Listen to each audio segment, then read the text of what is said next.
بسم اللہ الرحمن الرحیم۔ السلام علیکم ناظرین، آج ہم اسلامی تاریخ کی ایک عظیم باب پر بات کریں گے جو خلیفہ اول حضرت ابوبکر صدیق رضی اللہ عنہ کی خلافت سے متعلق ہے۔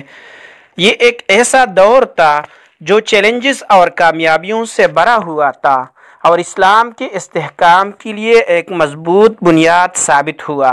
حضرت ابوبکر صدیق رضی اللہ عنہ نبی اکرم صلی اللہ علیہ وسلم کے قریبی ساتھی اور ہجرت کے وقت آپ صلی اللہ علیہ وسلم کے ہم سفر تھے۔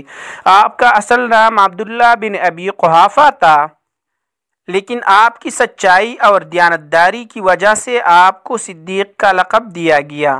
نبی اکرم صلی اللہ علیہ وسلم کی وصال کے بعد جب امت میں خلافت کا مسئلہ درپیش ہوا تو مہاجرین اور انصار کی مشورے سے حضرت ابوبکر رضی اللہ عنہ کو پہلا خلیفہ منتخب کیا گیا۔ حضرت ابوبکر رضی اللہ عنہ کا دور خلافت مختلف چیلنجز سے بھرپور تھا۔ نبی اکرم صلی اللہ علیہ وسلم کی وصال کے بعد عرب میں کئی فتنے پیدا ہوئی۔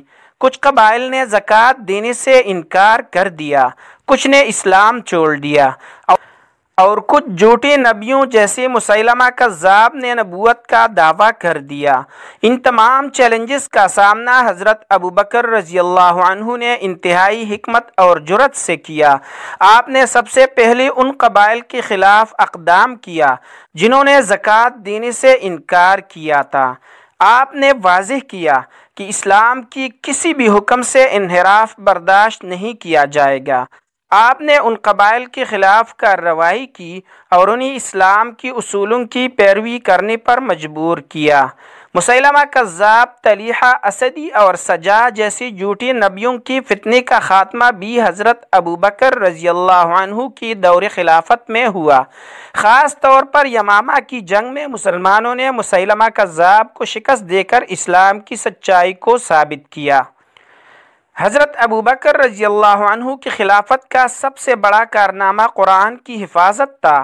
یمامہ کی جنگ میں بہت سے حفاظ قرآن شہید ہو گئے تھے، جس پر حضرت عمر رضی اللہ عنہ نے تجویز دی کہ قرآن کو ایک کتابی شکل میں جمع کیا جائے۔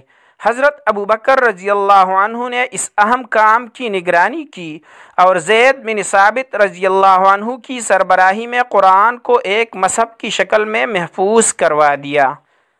حضرت ابوبکر رضی اللہ عنہ نے نہ صرف داخلی مسائل کو حل کیا بلکہ اسلامی ریاست کی توسیع کے لیے بھی اقدامات کیے۔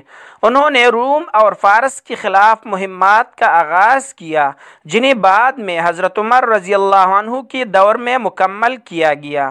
حضرت ابوبکر صدیق رضی اللہ عنہ کی شخصیت نرم دل، متواضع اور تقوی سے بھرپور تھی۔ آپ نے اپنی زندگی کو ہمیشہ اللہ اور اس کے رسول کے احکامات کے مطابق گزارا۔ خلافت کے دوران بھی آپ نے سادگی کو برقرار رکھا اور کبھی ذاتی مفاد کو ترجیح نہیں دی۔ حضرت ابوبکر صدیق رضی اللہ عنہ نے 2 سال اور 3 ماہ خلافت کے فرائض انجام دیے۔ آپ کا انتقال 13 ہجری میں ہوا اور آپ کو نبی اکرم صلی اللہ علیہ وسلم کے پہلو میں دفن کیا گیا۔ حضرت ابوبکر صدیق رضی اللہ عنہ کی خلافت کا دور ہمیں یہ سکھاتا ہے کہ ایمان، تقوی اور ثابت قدمی کے ساتھ ہر چیلنج کا سامنا کیا جا سکتا ہے۔ آپ کی قیادت نے اسلام کو نہ صرف داخلی فتنوں سے بچایا بلکہ اسی مضبوط بنیاد فراہم کی جس پر آنے والے خلفاء نے کام کیا۔ اللہ ہمیں حضرت ابوبکر صدیق رضی اللہ عنہ کی زندگی سے سبق حاصل کرنے اور اسلام کی سچائی پر عمل کرنے کی توفیق عطا فرمائے۔